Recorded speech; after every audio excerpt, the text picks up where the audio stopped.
नमस्कार, आपका स्वागत है जासिंदी में। मैं हूं आपके साथ राशि और अब वक्त हो चला है कुछ अच्छी खबरों का।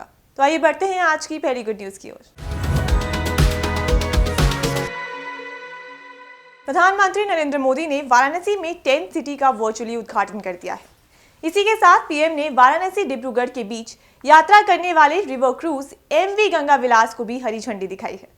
केंद्रीय मंत्री एस सोनेवाल, यूपी के सीएम आदित्यनाथ लॉन्च इवेंट में मौजूद रहे। प्रधानमंत्री नरेंद्र मोदी ने लॉन्च के बाद कहा कि रिवर क्रूज गंगा विलास का शुभारंभ हो गया है। गंगा नदी हमारे लिए सिर्फ जलधारा नहीं है, बल्कि प्राचीन काल से तप तपस्वियों की साक्षी है। मां गंगा ने भारतीयों को हमेशा प्रेरित किया है। गंगा पट्टी आजादी के बाद पिछड़ती चली गई, लाखों लोगों का पलायन हुआ। स्थिति को बदलना जरूरी था और हमने नई सोच के साथ काम करना शुरू किया। एक तरफ नमामि गंगे के माध्यम से गंगा की निर्मलता के लिए काम किया, तो दूसरी तरफ अर्थ गंगा पर भी काम किया। आर्थिक गतिविधियों का नया वातावरण बनाया। प्रधानमंत्री ने कहा कि यूपी, बिहार, असम, बंगाल और बांग्लादेश की यात्रा के दौरान ये क्रूज हर तरह की सुविधा मुहैया करवाएगा। मैं सभी विदेशी टूरिस्ट का विशेष अभिनंदन करता हूँ जो पहले सफर पर निकलने वाले हैं। मैं कहूँगा कि भारत के पास वो सब कुछ है जिसकी आप कल्पना कर सकते हैं। भारत की व्याख्या सिर्फ शब्दों में नहीं की जा सकती, हमें दिल से समझा सकता है।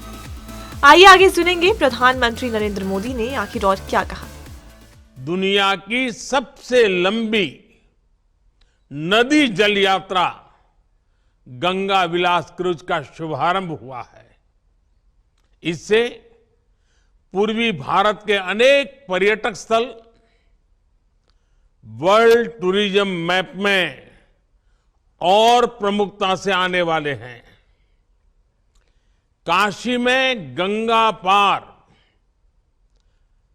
ये जो नई निर्मित अद्भुत टेंट सिटी से वहां आने और रहने का एक और बड़ा कारण देश दुनिया के पर्यटकों श्रद्धालुओं को मिला है। इसके साथ साथ आज पश्चिम बंगाल में मल्टी मॉडल टर्मिनल, यूपी और बिहार में फ्लोटिंग जेटी, असम में maritime skill centre, ship repair centre, terminal connectivity project, ऐसे 1000 करोड़ रुपए से अधिक के प्रोजेक्ट का भी शिलान्यास और लोकार्पण हुआ है। दक्षिण सूडान में संयुक्त राष्ट्र मिशन में तैनात भारतीय शांति सैनिकों को एक पुरस्कार समारोह के दौरान प्रतिष्ठित संयुक्त राष्ट्र पदक से सम्मानित किया गया। इस समारोह का नेतृत्व पहली बार भारतीय सेना की महिला अधिकारी ने किया। UNMISS ने ट्वीट कर कहा कि धन्यवाद भारत, आपके बेहतरीन बेटों और बेटियों में से 1171 को अपर नाइल दक्षिण सूडान में उनके महत्वपूर्ण UNMISS में काम के लिए संयुक्त राष्ट्र मेडल से सम्मानित किया गया। UNMISS ने कहा कि पहली बार भारतीय सेना की महिला अधिकारी मेजर जैस्मिन चड्ढा ने परेड का नेतृत्व किया। चड्ढा ने कहा कि विशेष दिन पर अपनी रेजिमेंट का प्रतिनिधित्व करना उनके लिए सम्मान की बात है। ये महिलाओं के सम्मान के लिए मजबूती का संदेश है। उन्होंने कहा कि उन्होंने मिशन में सेवा करते हुए सड़कों की मरम्मत या आपदा समेत भारतीय शांति सैनिकों ने अपने कर्तव्यों का पालन किया। समारोह के दौरान UNMISS force commander lieutenant general Mohan Subramaniam ने शांति सैनिकों को पदक प्रदान किए। संयुक्त राष्ट्र पदक से सम्मानित 1171 सैनिकों में से 5 महिलाएं शामिल हैं। UNMISS ने कहा कि सभी ने बहुत अच्छा प्रदर्शन किया है। आपने हजारों नागरिकों को सुरक्षा प्रदान की है। निसंदेह इस प्रक्रिया में लोगों की जान बचाई है और मानवीय सहायता के लिए अनुकूल परिस्थितियों में काम किया। महाराष्ट्र की राजधानी मुंबई को इस साल के नवंबर महीने में एक नई और बेहतरीन सौगात मिलने वाली है। ये सौगात होगी मुंबई ट्रांस हार्बर लिंक परियोजना। दावा किया जा रहा है कि समुद्र पर बन रहे इस हाई टेक पुल का 90% निर्माण कार्य पूरा हो चुका है। अगर सब कुछ ठीक रहा तो नवंबर महीने में इसे आम लोगों के लिए खोल दिया जाएगा। समुद्र पर बन रहे देश के सबसे लंबे पुल मुंबई ट्रांस हार्बर का 90% काम पूरा हो चुका है। राज्य के मुख्यमंत्री एकनाथ शिंदे इस मुंबई ट्रांस हार्बर लिंक यानी MTHL के काम को देखने के लिए पहुंचे और प्रोजेक्ट से जुड़े लोगों से बात कर निर्माण कार्य की जानकारी दी। इसके बाद सीएम शिंदे ने ऐलान किया कि इस साल नवंबर में पुल को यातायात के लिए खोल दिया जाएगा। समुद्र पर बना रहा ये पुल महाराष्ट्र सरकार के ड्रीम प्रोजेक्ट में से एक है, जिस पर भी कोरोना महामारी का असर पड़ा, लेकिन जैसे ही हालात बेहतर हुए MTHL के काम को फिर से युद्ध स्तर पर शुरू कर दिया गया।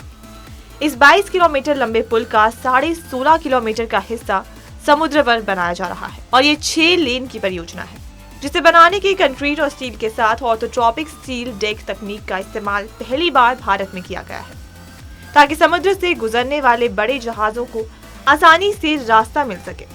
मुंबई में ट्रैफिक जाम लोगों के लिए एक बड़ी समस्या। इस समस्या से लोगों को छुटकारा दिलाने के लिए मुंबई ट्रांस हार्बर लिंक को बनाया जा रहा है, जिसके खुलने के बाद मध्य मुंबई में सवेरी से नवी मुंबई में चिरले तक 15 से 20 मिनट में पहुंचना संभव हो जाएगा। यानी वक्त के साथ साथ ट्रैफिक जाम के झंझट से छुटकारा और पैसों की भी बचत होगी। इतना ही नहीं, इस परियोजना की खास बात ये भी है कि ये पर्यावरण के अनुकूल समुद्री राजमार्ग है और इसे बनाने में विश्व स्तरीय तकनीक का इस्तेमाल किया गया है। मुंबई ट्रांस हार्बर लिंक से पहले मुंबई में ही समुद्र पर बांद्रा वर्ली सी लिंक को बनाकर लोगों के सफर को आरामदायक बनाया जा चुका है।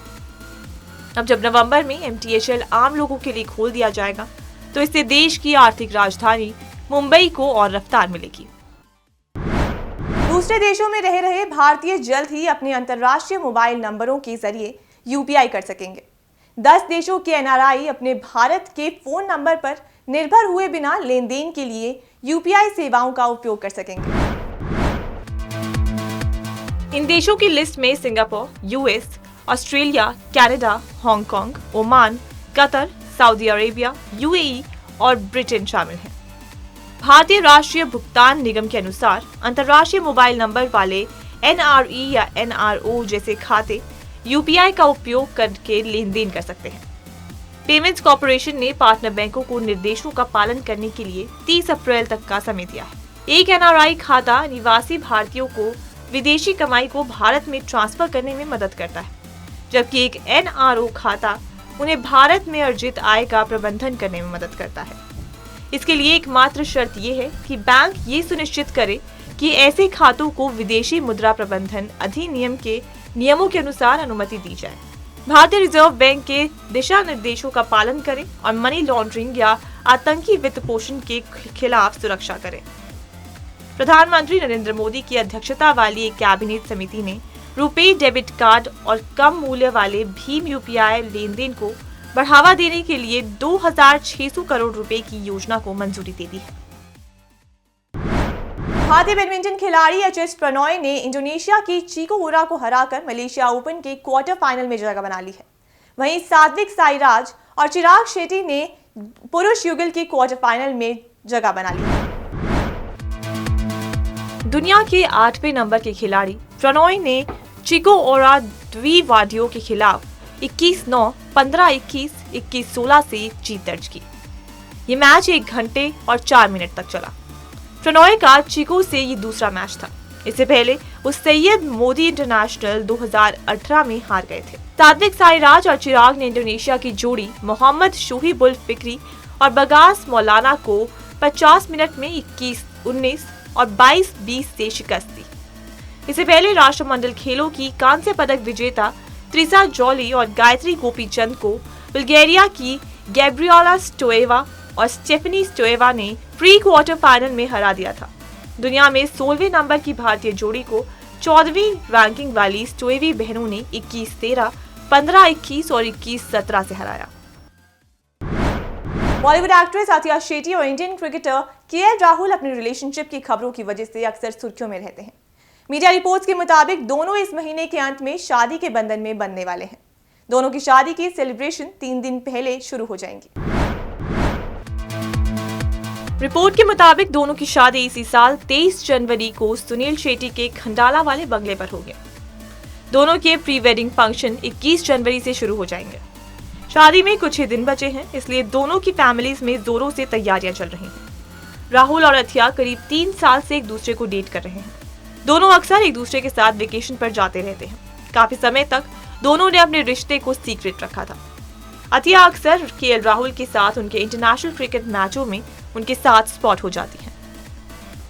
हाल ही में दोनों ने न्यू ईयर भी साथ में सेलिब्रेट किया। दोनों ने साथ में एक दूसरे की फोटोज भी शेयर की थी। अथिया ने 2015 में सूरज पंचोली के साथ फिल्म हीरो में काम कर बॉलीवुड में अपने करियर की शुरुआत की थी। साथ ही उन्होंने 2 और फिल्मों में भी काम किया है, जो है फिल्म मुबारका और मोतीचूर चकनाचूर, जिसमें उनके साथ नवाजुद्दीन सिद्दीकी भी लीड रोल में थे। गुड न्यूज में आज के लिए सिर्फ इतना ही। फिर लौटूंगी कुछ अच्छी खबरों के साथ। तब तक के लिए मुझे दीजिए इजाजत और देखते रहिए जस हिंद।